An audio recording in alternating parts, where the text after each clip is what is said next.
On va à présent faire un petit exemple. J'ai une configuration ici. Est-ce que c'est une configuration de Thalès? Eh bien, je recherche mes séquentes. Oui, j'ai la droite MD et la droite LE qui sont séquentes en haut. Et est-ce que j'ai deux parallèles?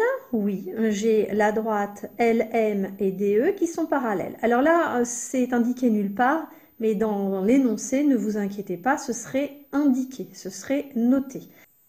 Mais en tout cas, vous devez quand même l'écrire dans votre cahier. Donc on a dit, les droites LM et DE sont parallèles. Je suis donc bien dans une configuration de Thalès. Je peux appliquer le théorème de Thalès au triangle OLM et OED et donner l'égalité de rapport. Alors pour l'égalité de rapport, je commence à me placer sur le point O et je vais aller ensuite dans un des triangles, soit le triangle OLM, soit le triangle OED.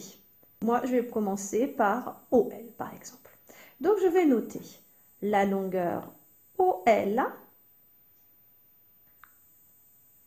sur la longueur, attention, je reste sur la même droite, donc OE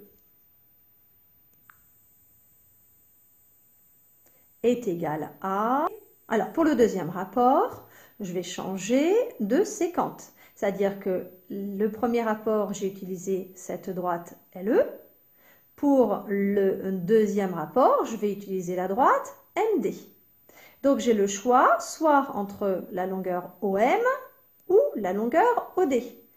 Laquelle je vais noter ici en premier? Puisque dans le premier rapport, j'ai commencé par la longueur OL, c'est-à-dire dans ce triangle ici, eh bien dans mon deuxième rapport, je vais partir directement avec OM. Je reste dans ce même triangle.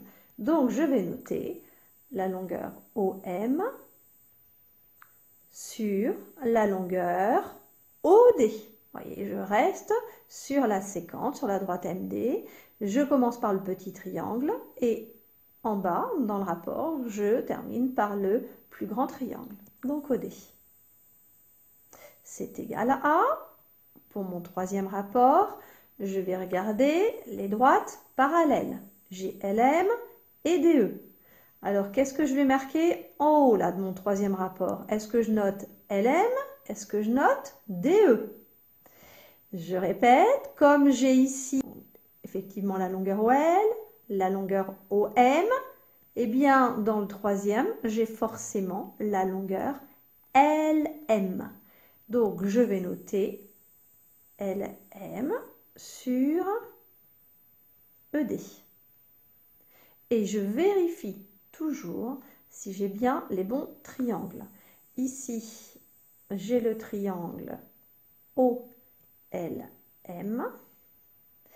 Et là, en bas, j'ai le triangle OED. Dans la prochaine vidéo, nous apprendrons à calculer une des longueurs dans cette configuration de Thalès. On aura les autres longueurs, il nous en manquera une, on pourra la déterminer, la calculer.